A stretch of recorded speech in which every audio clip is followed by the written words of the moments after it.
अल्लाह रब्बुल इज़्ज़त ने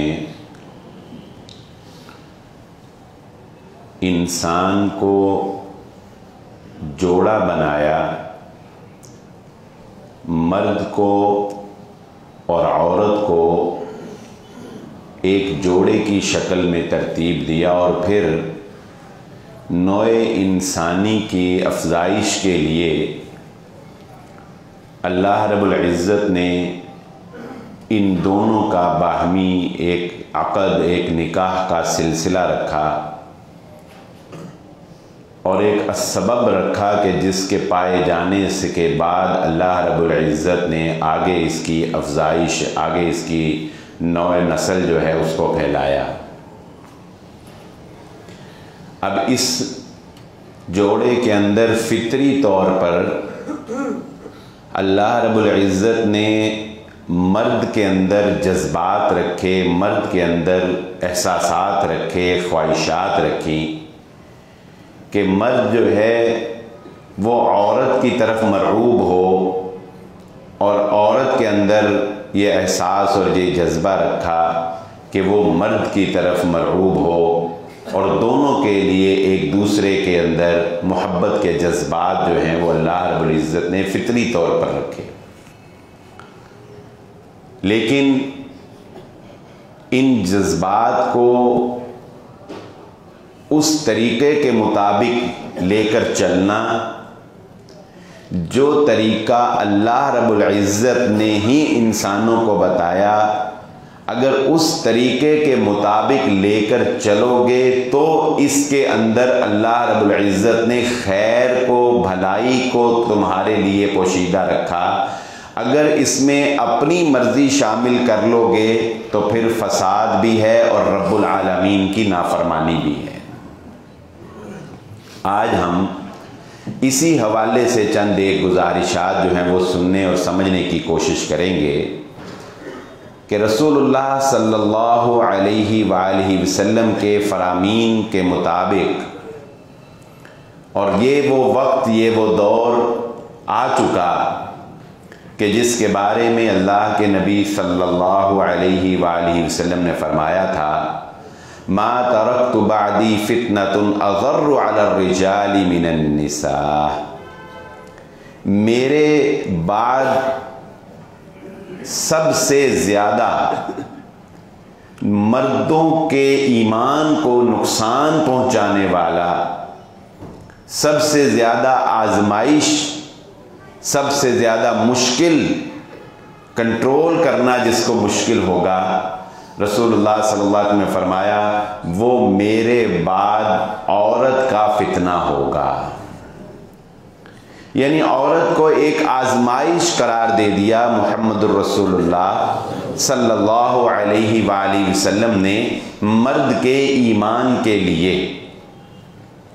अब ये दोनों की जिम्मेदारी है कि वो अपने आप को किस तरह इस आजमाइश से और किस तरह अपने आप को इस फितने से महफूज रख पाते हैं।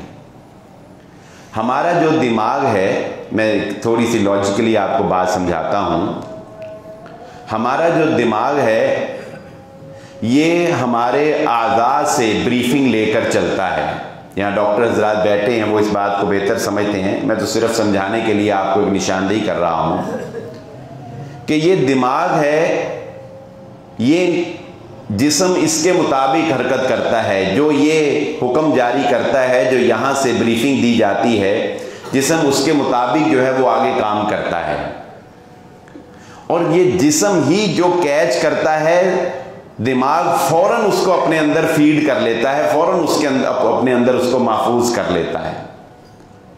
तो सबसे फास्ट जिस चीज़, क्योंकि दिमाग के अंदर तस्वीर की शक्ल में डाटा महफूज होता है, लिखाई की शक्ल में नहीं होता, डॉक्टर बताते हैं। यानी अगर मैं ये बोलूं कि पेन, तो पेन का लफ्ज़ सुनते ही आपके दिमाग में फ़ौरन पेन की तस्वीर आ जाएगी। अगर मैं बोलूं एप्पल, सेब, तो आपके दिमाग में फ़ौरन उसकी तस्वीर आ जाएगी। दिमाग सबसे फास्ट जिस चीज़ को कैच करता है वो चीज़ होती है जिसको आप अपनी नज़र से देखते हैं, जिसको आप अपनी निगाह से देखते हैं। वो देखते ही फौरन दिमाग के अंदर फीड हो जाती है, दिमाग उसको फौरन कैच कर लेता है, उसके बारे में सोचना शुरू कर देता है।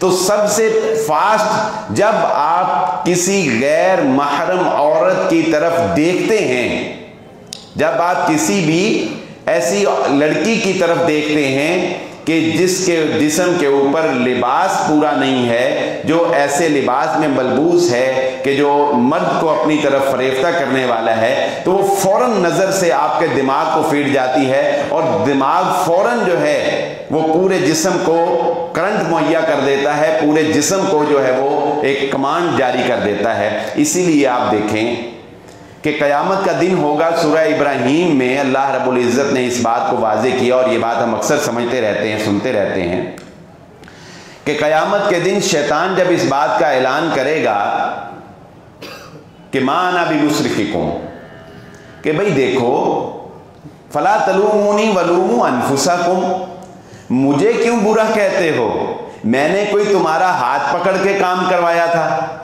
मैंने कोई तुम्हारी पलकें उठा के तुम्हारे चेहरे को मोड़ के कहा था कि उधर को देखो, नहीं, मैंने तुम्हें कुछ नहीं कहा था, मैं तुम्हारे कोई काम नहीं आ सकता। हाँ, लेकिन एक चीज का वो एतराफ करेगा, और वो क्या होगा कि मैंने तुम्हारे दिमाग को फीड किया था, मैंने तुम्हारे दिमाग में वसवसा डाला था, मैंने तुम्हारे दिमाग में ये सोच डाली थी कि उसको देखो, मैंने सिर्फ इतना कहा था तुम्हारे दिमाग को कि उधर देखो, और फिर उसके मैंने सिर्फ इतना कहा, और उसके बाद जब तुमने देखा और देखने के बाद जो भी तुम्हारे जिस्म ने किया, जो भी रिएक्ट तुम्हारे जिस्म में हुआ, उसमें मेरा कोई कसूर नहीं है, मेरा काम सिर्फ दिमाग को एक फीड देना था बस।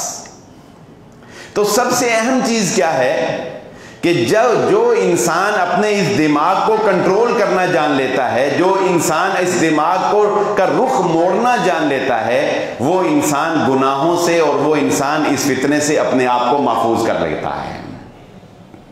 आगाज इसी तरह होता है, आगाज इसीलिए दीन इस्लाम ने हमें ये हुक्म दिया गज़े बसर का, इस पर मैं एक पूरा तफसीली जुमा अल्हम्दुलिल्लाह पढ़ा चुका हूं आपके सामने, नज़र की हिफाजत का, समातों की हिफाजत का, गैर महरम के साथ खलवत इख्तियार करने से मना किया गया।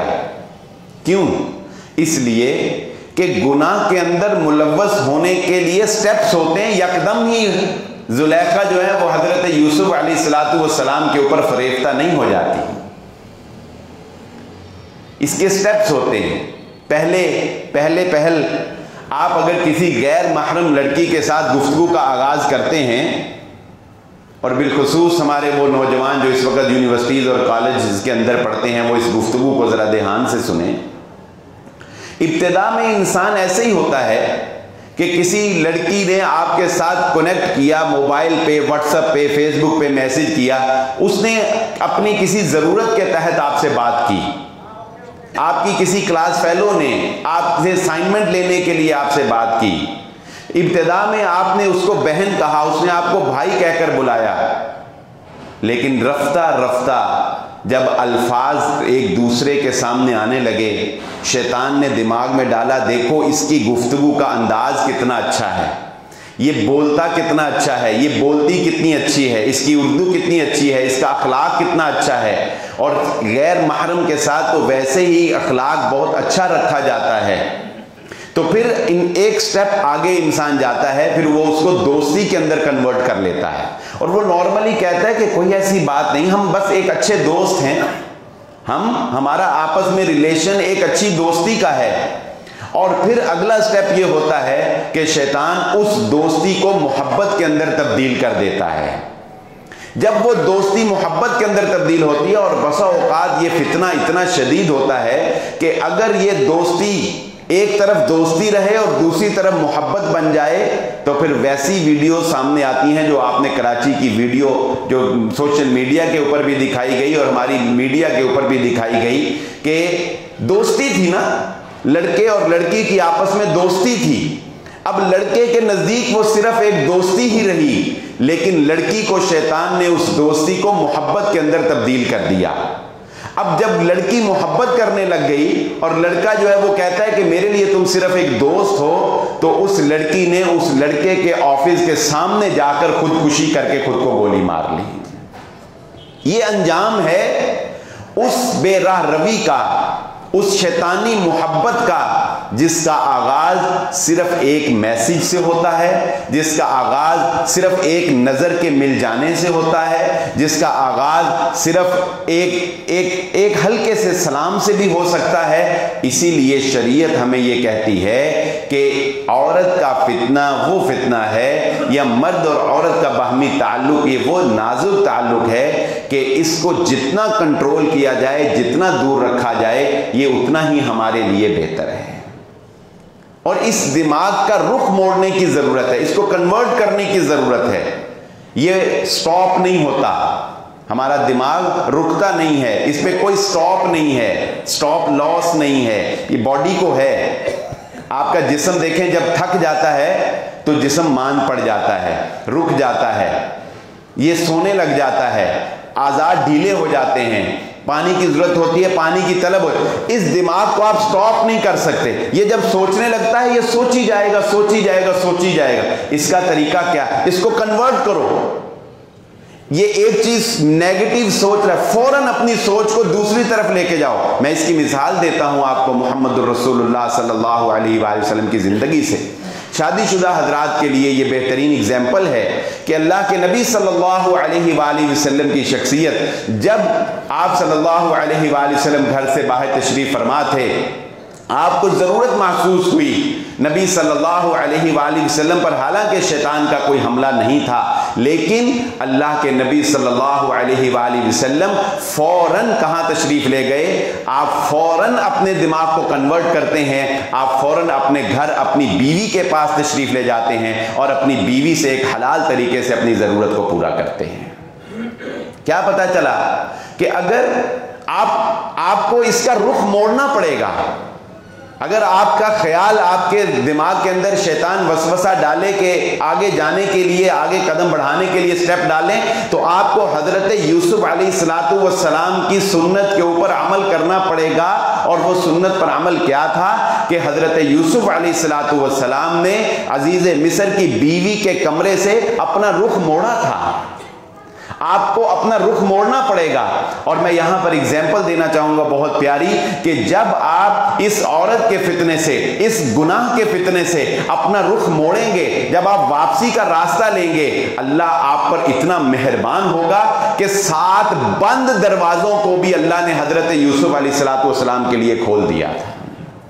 7 दरवाजे जो उसके कमरे को जाते थे सिक्योरिटी पर्पस की वजह से, जिसको उसने लॉक लगा दिया, और तब हजरत यूसुफ अलैहिस्सलातु वस्सलाम को उसने दावत गुनाह दी। लेकिन जब हजरत यूसुफ अलैहिस्सलातु वस्सलाम पलटे, जब रुख मोड़ा, जब अपनी एनर्जी, अपनी ताकत जो है उसको इस्तेमाल किया और अपने ईमान की कुव्वत को इस्तेमाल किया अल्लाह की तौफीक से, आप वापस मुड़ते हैं और 7 बंद दरवाजे जो है वो खुल जाते हैं। और जब आप इस औरत के फितने से खुद को महफूज कर लेंगे, 2 बड़ी चीजों की मैं आपको निशानदेही कर देता हूं अल्लाह की रहमत से।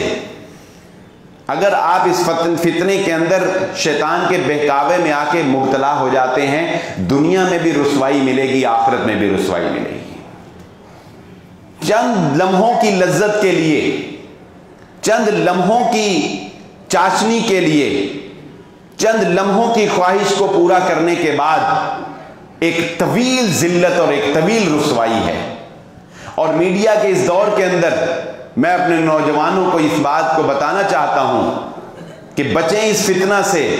मुआशरे के अंदर ऐसी मिसालें मौजूद हैं कि अगर खुदा ना खास्ता आपका ये गुनाह किसी मोबाइल कैमरे की आंख में महफूज हो जाता है, आपकी ये गलती किसी सीसीटीवी कैमरे में आ जाती है, अगर आपकी ये गलती हाईलाइट हो जाती है, अल्लाह की कसम आपको नहीं, आपके खानदान वालों को भी खुदकुशी का सामना करना पड़ सकता है।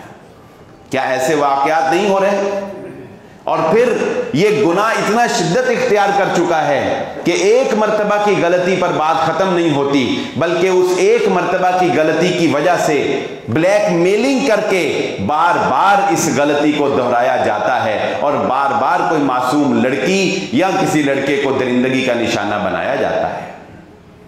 इसलिए ये बात ज़हन-नशीन रख लें, अगर आप आज के इस दौर में इस मोबाइल फोन के सिस्टम में जब एक दूसरे के साथ कनेक्ट होना बहुत इजी हो गया है, अगर आप अपने आप को इस लड़की यानी गैर महरम लड़कियों के साथ ताल्लुक, गैर महरम लड़कियों के साथ चैटिंग, गैर महरम लड़कियों के साथ गुफ्तगू, गैर महरम लड़कियों के साथ दोस्ती, गर्लफ्रेंड के फितने से और जो आगे जाके जिना तक पहुंचा देगा, अपने आप को बचा लेते हैं, मैं आपको कुरान और सुन्नत के दलाइल से दो बड़ी बशारतें दे सकता हूं इंशाअल्लाह।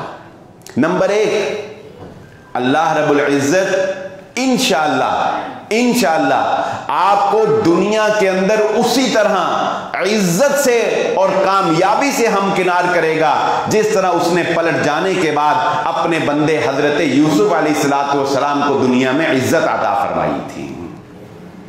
हजरत यूसुफ अलैहिस्सलाम पलटे, औरत के फितने से वापस आए। औरत का फितना उसके शौहर ने भी कहा, शौहर ने भी इस बात को तस्लीम किया कि तुम्हारे मकर जो हैं अजीम मकर हैं, तुम्हारे मकर बड़े साजिशी हैं। उसने हजरत यूसुफ अलैहिस्सलाम को पाबंदे सलासल भी करवाया, कई साल तक आप जेल के अंदर भी रहे।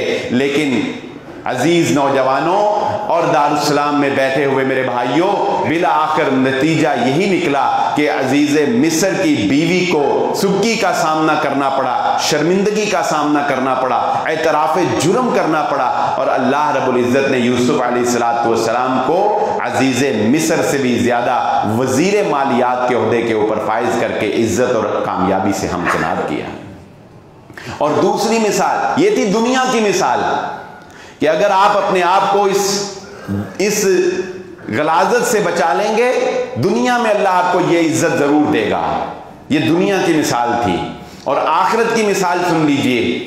आखिरत की मिसाल ये है कि जो वाक़या मैं तौबा के बयान में आपके सामने रख चुका हूँ, आपके जहनों में यकीनन वो ताज़ा होगा, इसलिए मैं सिर्फ इख्तिसार से उस वाक़े का महल्ले शाह जिक्र कर देता हूँ कि कौम बनी इसराइल के एक शख्स को जब उसकी पुरानी महबूबा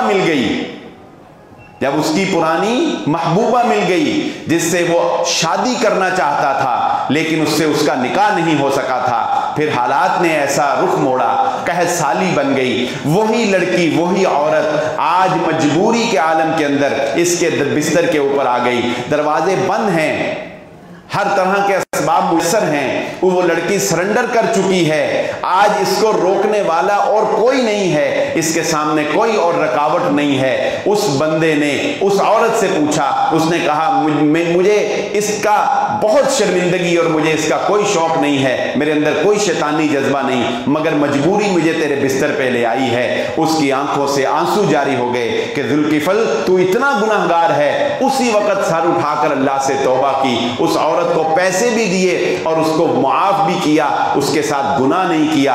अल्लाह रब्बुल इज्जत ने उसके दरवाजे पर लोगों के लिए लिख के लगा दिया, लोगों देख लो, अल्लाह ने जुल्किफल को मुआफ कर दिया है। औरत के फितने से खुद को बचा लोगे, अल्लाह तुम्हें आखिरत में जन्नत अता कर देगा, अल्लाह तुम्हें आखिरत में मुआफ कर देगा। इस फितने के अंदर मुब्तला हो जाओगे, दुनिया के अंदर जलील हो जाओगे, दुनिया के अंदर रुस्वा हो जाओगे। इसलिए इस दौरे जदीद और दौरे हाजिर के फितनों में से ये एक बहुत बड़ा फितना है, इसलिए कि आपने देखा होगा वतन अजीज पाकिस्तान के अंदर औरत मार्च के नाम के ऊपर जिस तरह बेहरा रवि को फरोग दिया गया, और जिस तरह अब ये उससे भी आगे एक स्टेप की बात है। हजरत लूत अलैहिस्सलाम के पास जब फरिश्ते बड़ी खूबसूरत शक्लों के अंदर आए, तो ये शैतान की गंदगी की गलाजत की एक इंतहा है कि इंसान अपनी ख्वाहिश को पूरा करने के लिए जायज रास्ते को छोड़कर बल्कि एक ऐसा रास्ता इख्तियार कर ले कि मर्द जो है वो मर्द के साथ बदकारी करने पर उतर आए, औरत जो है वो औरत के साथ बदकारी करने पर उतर आए।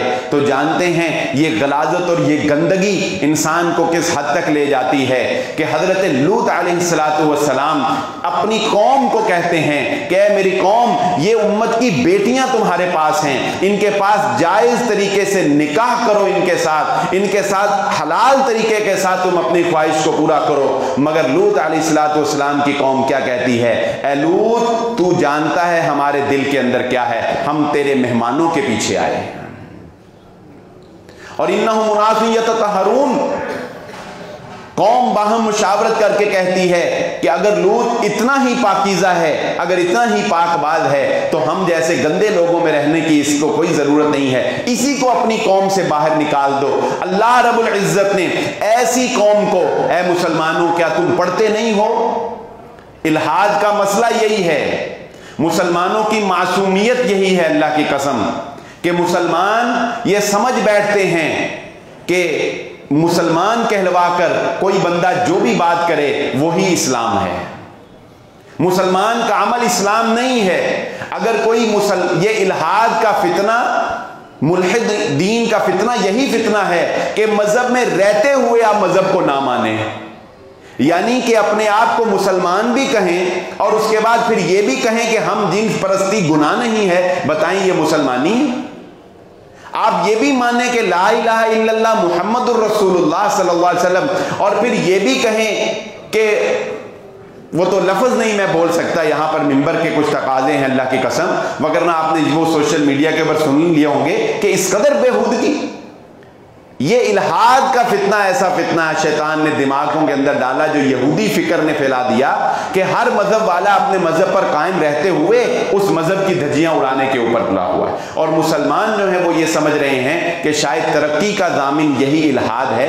हरगिज ऐसा नहीं है। ये रुसवाई है उस कौम को जिसने हम जिन्स परस्ती को इख्तियार किया, जिसने अपनी ख्वाहिश जायज़ औरतों के साथ छोड़कर मर्द ने मर्द के साथ ख्वाहिश पूरी करने की कोशिश की। अल्लाह रब्बुल इज्जत ने फरिश्ते भेजे, नुकीले पत्थर, उनके उनके उनके ऊपर कैसा अज़ाब अल्लाह नाज़िल किया? नुकीले पत्थरों की बारिश अल्लाह रब्बुल इज्जत ने उनके ऊपर करके उनकी जड़ खत्म कर दी। अल्लाह रब्बुल इज्जत ने नेस्तो नाबूद करके रख दी। और इस फितने के अंदर हजरत लूत अलैहिस्सलाम की बीवी भी शामिल थी, वो भी कौम का साथ देने वाली थी, वो भी न बच सकी। अल्लाह के अजाब से बचो। क्या तुम हम जिन्स परस्ती को फरोग दे के अपने ऊपर पत्थरों की बारिश करवाना चाहते हैं? और इस्लाम के अंदर इसकी सजा अगर शरीयत इस्लामिया के मुताबिक, लेकिन ये बात ज़हन नशीन रहे कि मैं अक्सर ये कहता हूँ और ये अपने नौजवानों को बताता हूँ कि कानून हाथ में लेने की हमें शरीयत इजाज़त नहीं देती है। कानून आपने हाथ में नहीं लेना।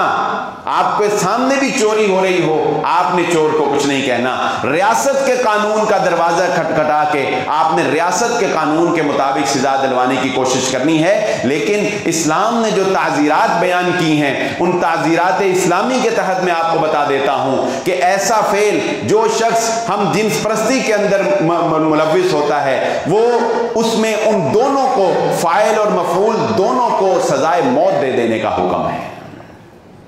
कातल अल फ़ाइल वल मफ़ऊल, उन दोनों के लिए सजाए मौत की सजा है। ये इस कदर सख्त तरीन सजा है। तो इसलिए ये बात आज के इस दौर के अंदर बेहद ज़रूरी है। अपनी तन्हाइयों को पाक करें, अपनी तन्हाइयों को पाकीज़ा बनाएं। इस गुनाह के अंदर इस ख्वाहिश को पैदा करने वाली एक बहुत बड़ा सबब जो है वो तन्हाई है। तन्हाई शैतान का घर होती है। अपने बच्चों को तन्हाई से बचाएं, नौजवान खुद को तन्हाई से बचाएं। और अपना, मैं तो अक्सर ये कहता हूं कि अपना लैपटॉप हो, अपना कंप्यूटर हो, बच्चों को एलसीडी के ऊपर कुछ लगा के देना हो, क्योंकि ये अब वक्त की ज़रूरत भी है और तालीम के लिए भी मजबूरी है। उसको कभी भी सेपरेट रूम ना दें, उसको कभी भी सेपरेट रूम ना दें, उसको लाउंज के अंदर बिठाएं।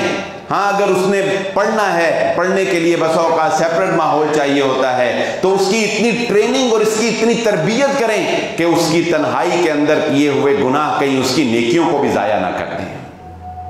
हम में से कोई ये चाहेगा कि उसने फसल बोई हो, फसल में बीज बोया हो, हल चलाया हो, खाद डाली हो, 3-4 माह तक फसल की निगरानी की हो, और जिस दिन फसल पककर लहलहाती हो और वो देखकर रात को खुश होता हो, और वो रात को ये इरादा करके सोए कि कल को मैं ट्रैक्टर लेके आऊंगा, मशीनें लेके आऊंगा, मज़ारे लेके आऊंगा और मैं अपनी फसल को काटूंगा और मुझे इससे फल नसीब, मुझे इससे अनाज भी मिलेगा, मुझे इससे पैसा भी मिलेगा। लेकिन बताइए उस शख्स के गम और उस शख्स की नदामत और उस शख्स के खसारे का आलम क्या होगा कि जब वो अगले दिन आए और उसकी लहलहाती हुई फसल जो है वो चटियल मैदान बन चुकी हो। कोई नहीं चाहेगा हम में से कि हमारे साथ ऐसा हो। अगर हम ये चाहते हैं कि हमारे साथ ऐसा ना हो तो हमें अपनी तन्हाई को पाक करना होगा, क्योंकि मुहम्मदुर रसूलुल्लाह सल्लल्लाहु अलैहि वसल्लम ने इरशाद फरमाया क़यामत का दिन होगा, एक शख्स आएगा और वो अल्लाह रब्बुल इज़्ज़त की बारगाह के अंदर पेश किया जाएगा और उसके पास नेकियों के अंबार लगे हुए होंगे, लेकिन आहिस्ता आहिस्ता देखते ही देखते वो नेकियों के पहाड़ वो एक रेत की तरह उड़ा दिए जाएंगे, वो बिखर जाएंगे, वो नेकियों के पहाड़ खत्म हो जाएंगे। और जब पूछा जाएगा कि ये नेकियों के पहाड़ जो है ये खत्म किस तरह हो गए, तो बताया जाएगा ये नेकियों के पहाड़ ये उन गुनाहों की वजह से खत्म हो गए जो तुम तन्हाई के अंदर किया करते थे, जो तुम अपनी खलवत के अंदर गुनाह किया करते थे। तुम्हारी खलवत के गुनाह जब तुम्हें सिवाय अल्लाह के कोई और नहीं देख रहा होता था, जब तुम्हें सिवाय अल्लाह के कोई और नहीं देख रहा होता था तो तुम्हें अल्लाह का खौफ नहीं आता था, तुम्हें अल्लाह का डर नहीं आता था। सो इसलिए तुमने उन गुनाहों को बेदरेक किया, उनसे तौबा नहीं की, उनको छोड़ा नहीं, उनको माफ़ी नहीं मांगी उनसे। ये तुम्हारी नेकियों को भी ले उड़े हैं। मेरे भाइयों, आज इस बात का अज़म करें, इस मोबाइल फ़ोन के ज़रिए से, ये मोबाइल हमारी तन्हाई है, ये मोबाइल ये हमारी, ज़रूरी नहीं कि तन्हाई का मतलब यही होता है कि आप बंद कमरे के अंदर बैठे हुए हों। तन्हाई का मतलब प्राइवेसी, सेपरेट। आप जब मोबाइल यूज़ करते हैं आपको कोई नहीं देख रहा होता, आप किससे बात कर रहे हैं, आप किससे चैट कर रहे हैं, कोई नहीं देख रहा होता। आप उस चैट को डिलीट कर देते हैं, कोई उसको वापस पकड़ नहीं सकता होगा शायद। लेकिन याद रख लें, ये मोबाइल आपकी तन्हाई है, इसको पाकीज़ा बना लें। अहद कर लें कि किसी ऐसे रिलेशन को आगे नहीं लेकर चलना जो रिलेशन कल को हमारे लिए दुनिया के अंदर भी रुसवाई का बाइस बने और आखिरत के अंदर भी हमारे लिए रुसवाई का बाइस बन जाए। और ये ट्रेनिंग इब्तिदा से करनी होगी। मुहम्मदुर रसूलुल्लाह सल्लल्लाहु अलैहि वसल्लम की तालीमात के मुताबिक, ये बात शायद मैं पीछे भी एक जगह पे जिक्र कर चुका, लेकिन आज एक और अंदाज में आपके गोशगुजार करता हूँ। या माशर शबाब मन इस्तताअ मिनकुमुल बाअत फल्यतज़व्वज। निकाह वो इतनी बड़ी नेमत है जो इंसान की निगाह की हिफाजत करने वाली और उसकी शर्मगाह की हिफाजत करने वाली है। लेकिन जाहिरी सी बात है कि मुश्किलात और असबाब सारों के पास एक जैसे नहीं होते। अगर निकाह के अंदर मुश्किल पैदा हो रही है या बसा औकात शादीशुदा इंसान को ज़रूरत होती है एक और निकाह करने की, लेकिन वो नहीं कर पा रहा है, तो इसके लिए दूसरी चीज़ जो है वो है डाइट प्लान। ये फूड एंड न्यूट्रिशन का दौर है, ये मेडिकल साइंस में टेक्नोलॉजी का दौर है। दूसरी चीज़ है अपनी ख्वाहिश को कंट्रोल करने के लिए किसी डॉक्टर, किसी हकीम से डाइट प्लान लेना। हम लोग आज तक अपनी एनर्जी को बूस्ट करने के लिए अद्वियात इस्तेमाल करते हैं। मेरा ख्याल है 90% या 95% लोग जो हैं वो एनर्जी बूस्ट करने के लिए अद्वियात इस्तेमाल करते हैं। आपने कभी डाइट प्लान एनर्जी कंट्रोल करने के लिए किया? एक फितरी पावर, एक फितरी एनर्जी जो अल्लाह रब्बुल इज़्ज़त ने आपके अंदर रखी हुई है, उसका एक डाइट प्लान होना चाहिए ताकि वो एनर्जी आपको डिस्टर्ब ना करे। वो ताकत अगर उसका इखराज का जायज़ रास्ता आपके पास नहीं है तो उसको कंट्रोल करने के लिए डाइट प्लान बनाना ज़रूरी है। अगर आप ऐसी चीज़ें खाएंगे जो आपकी एनर्जी को बढ़ा रही हैं, खजूरें खाएंगे, जैतून का तेल पिएंगे और आप इसी तरह ड्राई फ्रूट्स खाएंगे, तो वो एनर्जी पैदा होगी और वो एनर्जी ख्वाहिश पैदा करेगी और वो ख्वाहिश जो है वो आपको फिर किसी बेरारवी की तरफ लगाए। रसूलुल्लाह सल्लल्लाहु अलैहि वसल्लम ने डाइट प्लान दिया है। ये बात मैं अपनी तरफ से तो नहीं कर रहा कि डाइट प्लान बनाएं, किसी फूड एंड न्यूट्रिशन वाले डॉक्टर से राब्ता करें, वो आपको बताए कि आप कैसे अपने आप को कंट्रोल कर सकते हैं। ये मुहम्मदुर रसूलुल्लाह सल्लल्लाहु अलैहि वसल्लम ने डाइट प्लान दिया है, और आपने वो डाइट प्लान ये दिया है, आपने फरमाया है कि फिर उस शख्स को चाहिए कि अपनी ख्वाहिश को कंट्रोल करने के लिए कसरत से रोजे रखा करे। ये रोजा डाइट प्लान है बेसिकली, जो उसकी उस पावर को कंट्रोल रखेगा, और ये रोजा उसे कहां पहुंचा देगा ये भी सुन लीजिए। जब जब आप अमल करेंगे बुलंदियों पर चलते चले जाएं, ये रोजा उसे क्या कहां पहुंचा देगा। हजरत उमामा बाहली, ये फर्ज रोजों की बात नहीं हो रही, ये नफली रोजों की बात हो रही है। अल्लाह के नबी सल्लल्लाहु अलैहि वसल्लम एक लश्कर जंग के लिए भेजने लगे।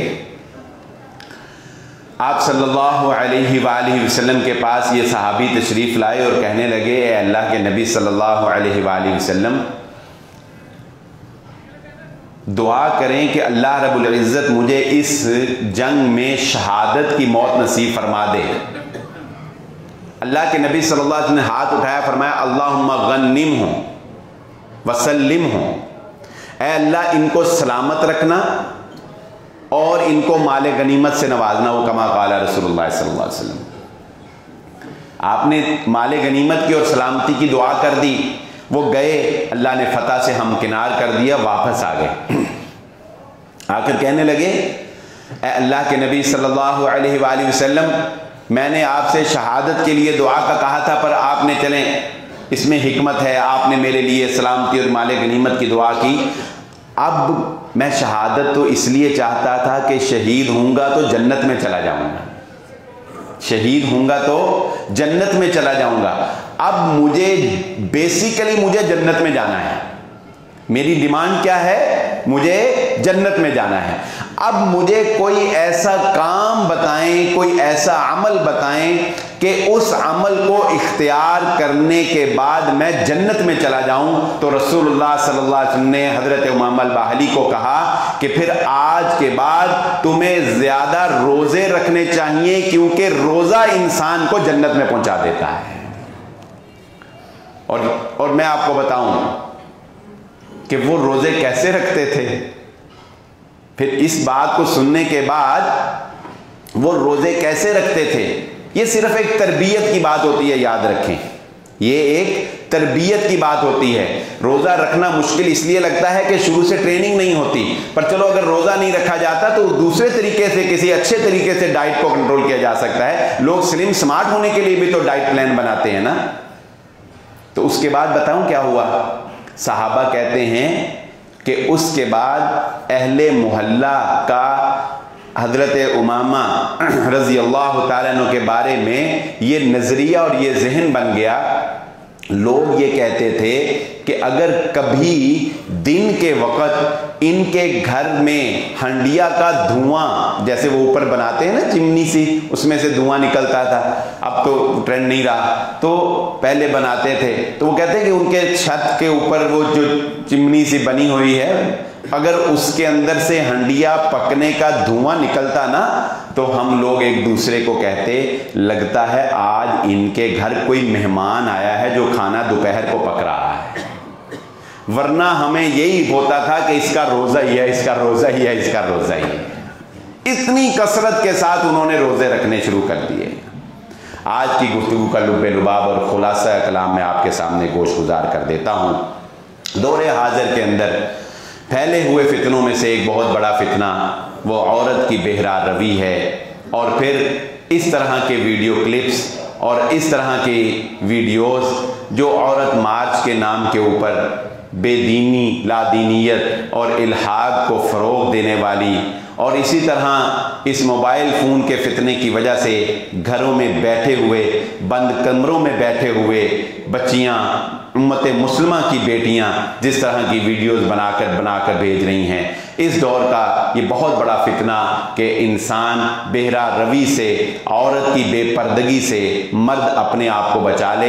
इस ज़िमन में मैंने आपके सामने हदीस रसूल रखी कि नबी सल्लल्लाहु अलैहि वसल्लम ने फरमाया, मेरे बाद मर्दों के लिए सबसे बड़ा फितना जो है वो औरत का फितना है।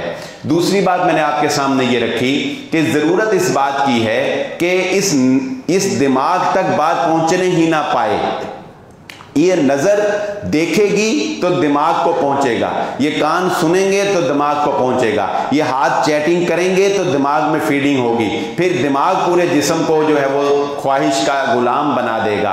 दूसरी बात आपके सामने ये रखी कि अपने आप को कंट्रोल करें। तीसरी बात आपके सामने ये रखी कि जब ये दिमाग के पीछे चल के आप गुनाह कर बैठेंगे, ये जिस्म अमल कर बैठेगा, फिर शैतान को आप कोई दोष नहीं दे सकते। शैतान सिर्फ क़यामत वाले दिन इतना कह देगा, मैंने तेरे दिमाग में वसवसा डाला था, बाकी काम तूने खुद किया, मेरा इसमें कोई गुनाह नहीं है। नंबर 4 आपके सामने ये बात रखी कि गुनाह से पलटना, इस ज़हन को, इसका रुख मोड़ना, ये बहुत ज़रूरी है। इसको पलटें, जैसे ही सोच आए उसको फेरें, किसी काम में मशगूल हो जाएं, कहीं चले जाएं, किसी दोस्त को फ़ोन कर लें, गैदरिंग में आ जाएं, कोई तिलावत शुरू कर दें, ज़िक्र व अज़कार शुरू कर दें, कुछ करें, लेकिन जैसे गुनाह का ख्याल आए इसको कन्वर्ट करें। उसमें मैंने आपके सामने मोहम्मद रसूलुल्लाह सल्लल्लाहु अलैहि वसल्लम की ज़ात अक़दस से मिसाल रखी। आप अपनी अहलिया के पास तशरीफ़ ले गए, आपके सामने हज़रत यूसुफ अलैहिस्सलाम की मिसाल रखी कि ज़ुलैखा ने दावत दी, आप वापस भागे, और उसमें यह भी हमने सीखा कि जब आप वापस आएंगे अल्लाह बंद दरवाजे भी खोलता चला जाएगा। तो वापस पलटना बहुत जरूरी है। 5वीं बात आपके सामने ये रखी कि जब आप इस फितने से वापस पलटेंगे तो अल्लाह रब्बुल इज़्ज़त आपको 2 खुशखबरियां जरूर दुनिया के अंदर देगा। नंबर 1 जो उसने हजरत यूसुफ अलैहिस्सलाम को दी, यानी दुनिया में आपको अल्लाह इज्जत और शरफ से नवाजेगा। नंबर 2 जो उसने जुल्किफल को दी, और वो थी आखिरत के अंदर जन्नत की बशारत, आखिरत के अंदर बख्शिश। जब आप इस फितने से अपने आप को बचा लेंगे, अल्लाह रब्बुल इज़्ज़त आपको दुनिया में इज्जत और शरफ देगा, आखिरत में आपके लिए बख्शिश का परवाना जारी करेगा। उसके बाद आपके सामने ये बात रखी कि इस गुनाह के असबाब में से एक बहुत बड़ा सबब यह भी है कि इंसान इब्तिदा हल्के से ताल्लुक़ से करता है। किसी ज़रूरत के तहत गुफ्तगू शुरू हुई, और उसके बाद वो गुफ्तगू बहन भाई से, और फिर उसके बाद जो है वो दोस्ती से, और दोस्ती से फिर मोहब्बत, और मोहब्बत से फिर आगे ज़िना तक पहुँच गई। इसलिए ये बात ज़रूरी है, ये इब्तिदा ही नहीं होनी चाहिए, ये इब्तिदा से ही इसका दरवाज़ा जो है वो बंद होना चाहिए। और इसमें मैंने आपके सामने एग्जाम्पल भी रखी कि फिर हद यहाँ तक पहुँच जाता है इंसान कि वो खुदकुशी की नौबत आ जाती है। जैसा कि गुज़श्ता रोज़ हमने देखा कि एक बच्ची ने इसी शैतानी बहकावे में आकर जो है वो खुदकुशी कर ली। फिर आपके सामने ये बात रखी कि तन्हाई सबसे ख़तरनाक है। अपने आप को तन्हाई, जो अपनी तन्हाइयाँ पाक करें और अपने आप को तन्हाई से महफूज करें। हाँ, अगर तन्हाई में गलत ख्यालात आएँ, अपने आप, अच्छा वो मुझे एक बात याद आ गई, वक्त तो हो गया, बस आखिरी बात सुना के, वो ना ये मोहम्मद अली बॉक्सर थे ना, मोहम्मद अली बॉक्सर जो मुसलमान हुए थे, बड़े मशहूर, वो अपनी पॉकेट में ना हर वक्त एक माचिस की डिबिया रखते थे, हर वक्त एक माचिस। किसी वक्त उन्होंने ऐसे चलाना, उसको देखना, तो उनसे किसी ने पूछा कि ये आप हर वक्त अपने पास माचिस की डिबिया क्यों रखते हैं? तो उन्होंने कहा कि ये मैं इसलिए रखता हूँ कि जब मेरे दिमाग में गुनाह करने का ख्याल, ख्वाहिश पैदा होती है ना, तो मैं इसको कन्वर्ट करता हूँ। कैसे? वो कहते हैं जब ख्वाहिश पैदा होती है मैं फ़ौरन अपनी पॉकेट से माचिस निकालता हूँ, ऐसे उसको आग लगाता हूँ, और मैं देखता हूँ ये आग कितनी खौफनाक है, तो जहन्नुम की आग कितनी खौफनाक होगी। कहते हैं मैं अपने आप को जहन्नुम की आग दिखाता हूं, और फिर मेरा ख्याल उस गुनाह से पलट जाता है। तो आपके सामने ये बात रखी थी कि तन्हाइयों को पाक करें। तन्हाइयों के अंदर किए गए गुनाह इंसान की नेकी को भी जो है वो ज़ाया कर देते हैं। अल्लाह रब्बुल इज़्ज़त से दुआ है जो कहा और जो सुना समझने की और अमल करने की तौफीक अता फरमाए। वाखिर दवाना अल्हम्दुलिल्लाह।